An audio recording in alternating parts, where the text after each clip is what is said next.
Hi, folks. Dave Schmidt here. It's the afternoon of July 21st as I'm coming to you today. And obviously you can see I'm in a different location. I'm here back at Charlotte's place in Fort Worth, Texas. And I'm sitting on her back porch, and you can see her backyard here behind me.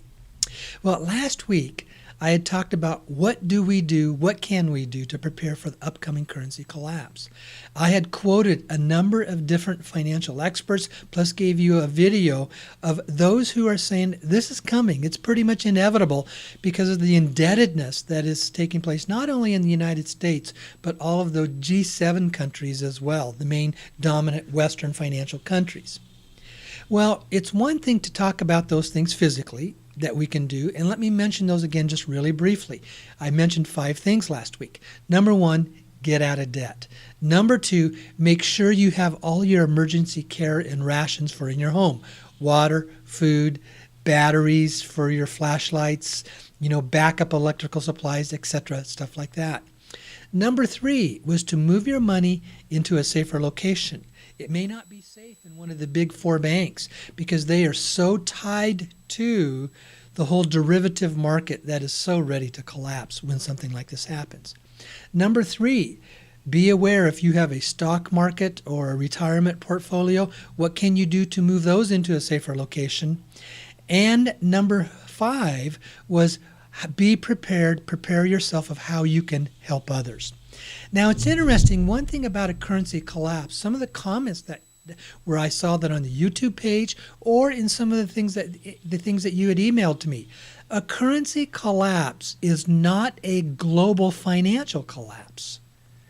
You're still going to get up the next day and life is still going to go on. And yes, it may not happen overnight. This may take 1 to 2 months for it to take place. But yet there will be a point where it's kind of like the avalanche is started and then the snowballs start building up. But yet life is still going to go on. When currency collapses, it doesn't mean that the banks totally fail, and it doesn't mean you don't have any money, and it doesn't mean that your debt goes away automatically. You're still going to have bills to pay. You're still going to have things you're going to have to buy. You're still going to have a job that you're going to go to, at least most people will. And you're still going to have your debts that you're going to have to pay.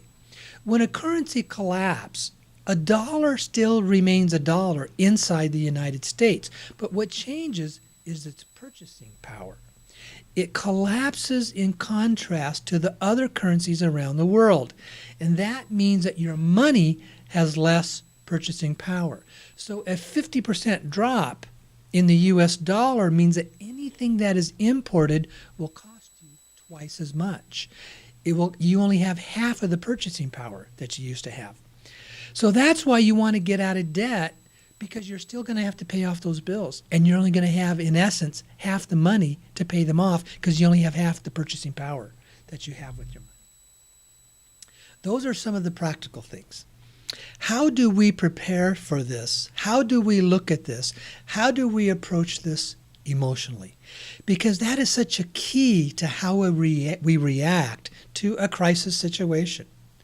One of the most important things that you can do is to find that place of peace within you in the midst of a crisis. That's what keeps you and I stable. That's what keeps us in control. That's what allows us to be the people to rise above the fray, rise above the fury, rise above the crisis, and to be able to help others and make this as a smoother operation for all of us as we go through. Those who have prepared are the ones who will find less worry, less anxiety, and most important, less fear. We live in a world that love is absolutely by far the most dominant, powerful energy that there is in this universe. We know what it's like to experience and feel love. It's a wonderful feeling, and it's an empowering experience. And it's something that we rise up to where we are at our best when we experience the power of love, whether it to be family, friends, or other people's, or just loving yourself and loving this world in general. We are always at our best when we are in the position of love. Well, love is the most powerful, yet it is fear that is the most dominant for us in the human race. Fear seems to dictate our lives more than anything else. Fear predicates about how successful we are. Fear determines how well we get along with others. Fear determines our perception and how we view the world. And if you notice, most of the news and most of the information that comes at us, it's all fear-based. Because we have this powerful cabal that knows if they can keep us in fear, then they can control us. If they can make us react to fear, if they can make us react out of anger, because anger is nothing more than fear projected outward. That's all that it is. If they have us reacting in anger, anxiety, fear, worry, depression, and the list goes on, all of those are extremely low energy producing emotions. One of the most important things that we can do is to get in control of that. How do you do that? The most important thing you can do to get in touch with your fear is to get in touch with your emotions. Because you see, your emotions are the energy of your thoughts. If fear is going on in your life, you feel fear. It's very demeaning. It's very paralyzing almost. It's very hard. It's a hard feeling. Your breath begins to shorten. You begin to get tunnel vision and you can't see what's going on around you. Your perception begins to worry and your mind begins to be dominated by chatter thoughts of worry. What am I going to do? How am I going to handle this? Those are all issues that take place in only one predominant place, in our mind. The only place that fear really operates is in our mind, in our thoughts. We experience them in our emotions, in the feelings that we have within our bodies, and we sometimes take actions based upon those emotions and those feelings. When in really, if we begin to grab a hold of it and to be able to tackle it and to be able to identify it and to be able to heal it at the level of the mind, everything else gets taken care of. Because see, it's at the level of the mind, it's at the level of our thought that really predicates how we view our world and how we experience life. If I can see that something extremely fearful, like catastrophic events, a global currency collapse is coming my way, if I can keep myself in the place of peace, then I have the ability to rise above it. Obviously, we've got some sort of a truck here going by just a block away or about a half a block away, a couple houses away, but so much for that. How do we do that? Well, here's what I was shared with someone else just a couple weeks ago, because they had allowed themselves to become in a very, very fearful perspective. Life was not going well for them. They had made a lot of mistakes, and they had a lot of worry and a lot of anxiety. The most important thing you can do is, as I said, get in touch with your emotions. Recognize the energy and the emotion of fear. And when you see it, when you apprehend it, when you perceive it, and when you feel it, stop. Just stop what you're doing. Stop everything. Then start to breathe a little deeper, because you will notice the fear tightens up and shortens your breath, and your breath is very tight and very short. And that's creating it's feeding all the energetic reaction that you have going on with you. Stop what you're doing. Relax. Begin to breathe deeper. And then just say to yourself, this is just a thought, and this too will pass. Focus on something that is peaceful for you, something that is happy for you, and then watch it pass away. Now, what are you doing when you actually do that?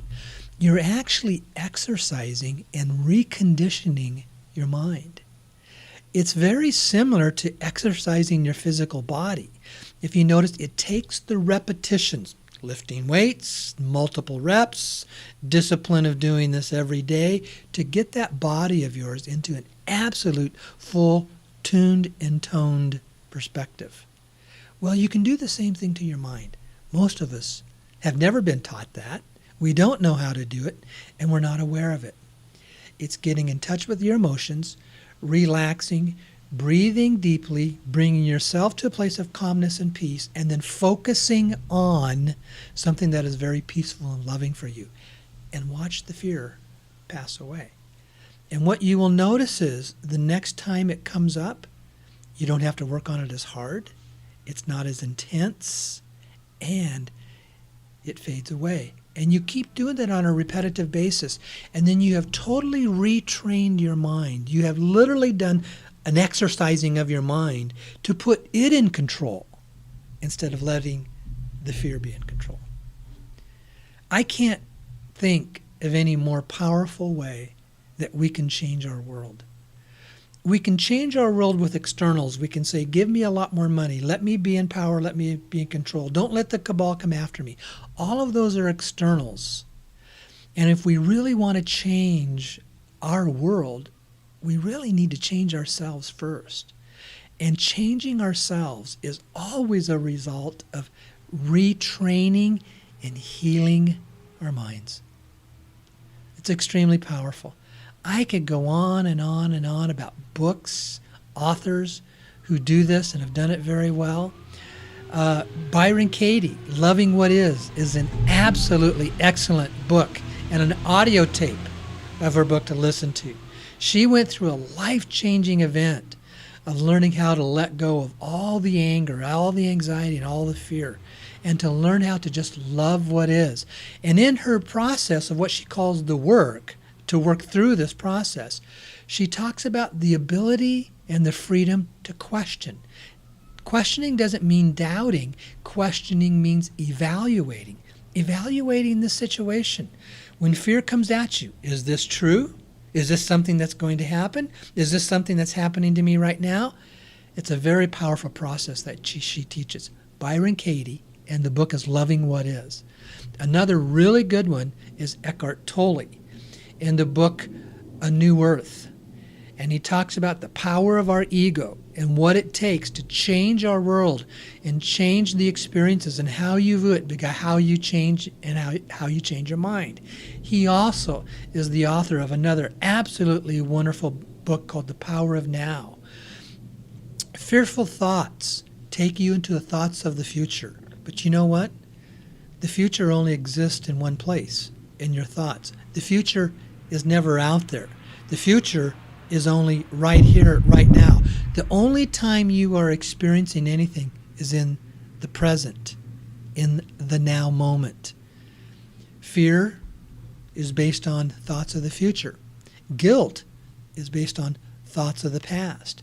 And we allow our minds to be dominated by past and future that really don't exist except in your thoughts. It's the only place that they are. And when you let go of those, you bring yourself to the present moment, the now moment, the place of peace, the place of love. And it is there that you will find your life being in more power and control than ever before. And guess what? When you bring yourself to that place, all the principles of the law of attraction begin to attract into your life the things that you truly want.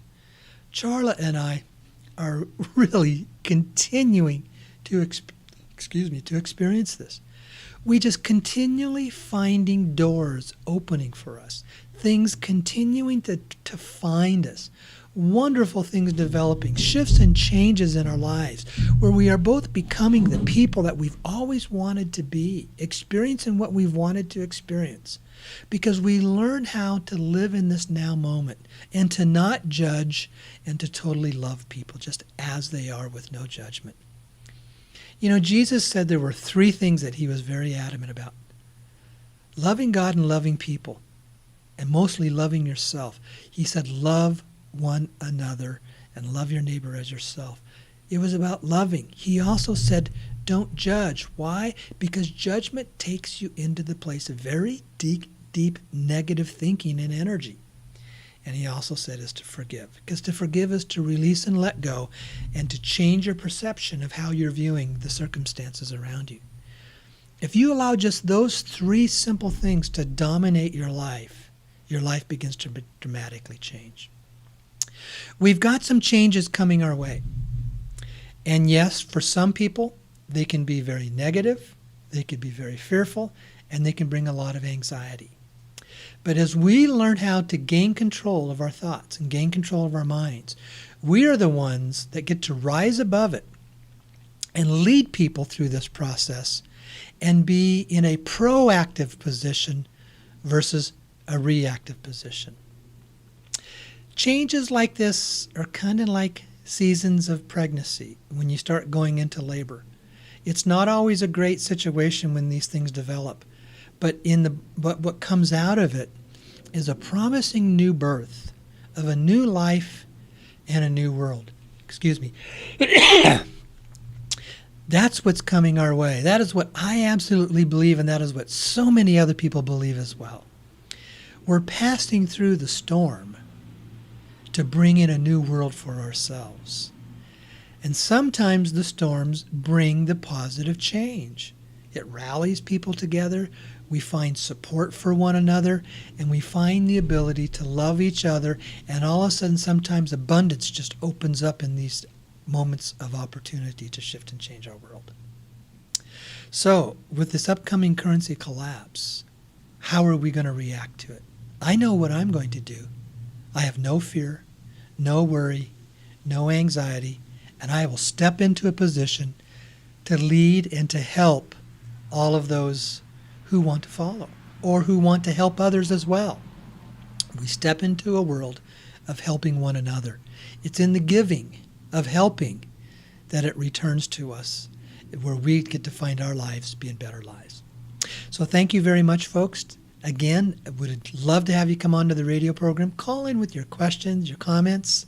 The radio program is always every Wednesday night, 6 p.m. Pacific time, 9 p.m. Eastern time. I'm always there. If I'm not going to have a program, I always post it in the newsletter and on my website. So, love all of you. Thank you very much. I hope you have had a wonderful week and that you're going to have a wonderful week ahead as well. Thanks a lot. Okay, bye-bye.